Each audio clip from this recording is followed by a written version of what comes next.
Cast और धर्म की बात नहीं है, ये गरीबी की बात है।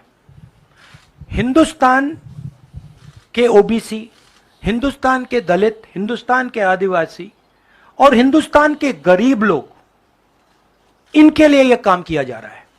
आज क्या हो रहा है, दो हिंदुस्तान बन रहे हैं, एक अदानी जी वाला और दूसरा सबका।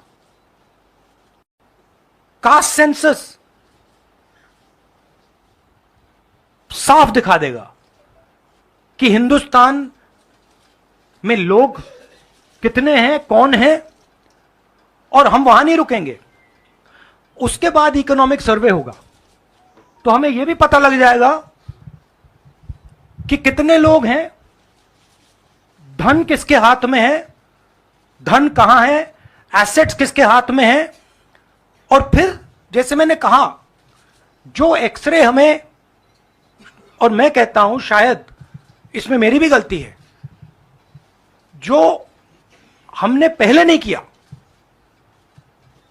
उसको अब हम पूरा करके दिखा देंगे, क्योंकि इस एक्सरे की जरूरत है। अगर हम नया पैराडाइम, नया डेवलपमेंट का पैराडाइम चाहते हैं जहां सबको न्याय मिले, उसके लिए हमें कास्ट सेंसस करना ही होगा।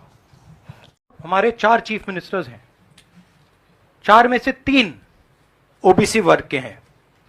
बीजेपी के 10 चीफ मिनिस्टर हैं, 1 ओबीसी वर्ग के हैं, और वो भी कुछ ही दिन में चीफ मिनिस्टर नहीं रहेंगे। तो बात बहुत होती है ओबीसीज की, मगर नरेंद्र मोदी जी को यह बताना है कि ओबीसीज के लिए आपने किया क्या। मैंने पार्लियामेंट में उदाहरण दिया कि 90 अफसरों में से 3 अफसर ओबीसी वर्ग के। नरेंद्र मोदी जी ने उसके बारे में कुछ नहीं बोला। उन्होंने यह भी नहीं बोला कि हां यह गलत है, उन्होंने बोला, एक शब्द नहीं बोला। मतलब उनके लिए यह एक्सेप्टेबल है कि हिंदुस्तान में जिनकी शायद 50% आबादी है अप्रोक्सीमेटली, उनका सरकार को चलाने में कोई भी हक ना हो। तो यह तो सच्चाई है, रियलिटी है। प्राइम मिनिस्टर सीधा कह दें कि हम कास्ट सेंसस का डेटा रिलीज कर देंगे, प्राइम मिनिस्टर सीधा कह दें कि अगला सेंसस कास्ट बेसिस पे होगा, वो कह ही नहीं सकते, क्योंकि प्राइम मिनिस्टर सचमुच में ओबीसी वर्ग के लिए काम नहीं करते हैं।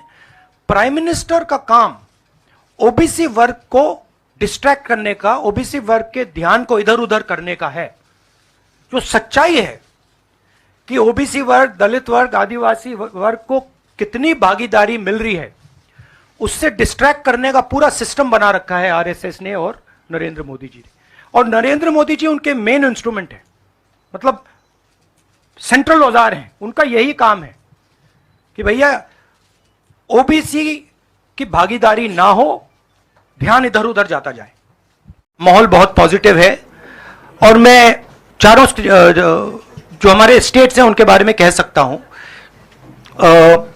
जो गहलोत जी ने हेल्थ केयर का स्ट्रक्चर जो बनाया है, शायद वो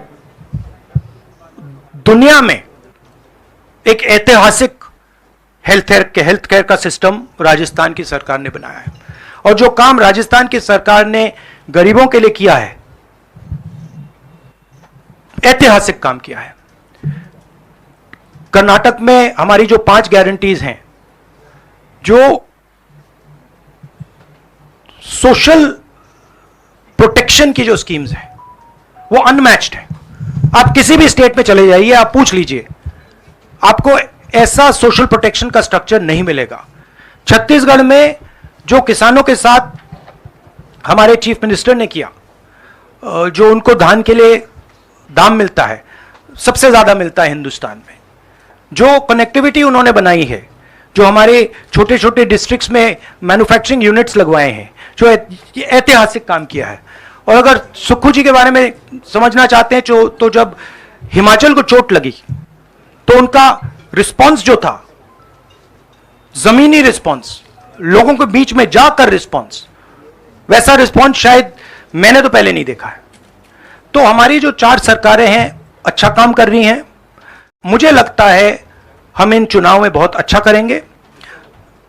मिजोरम में मैं अभी जा रहा हूं,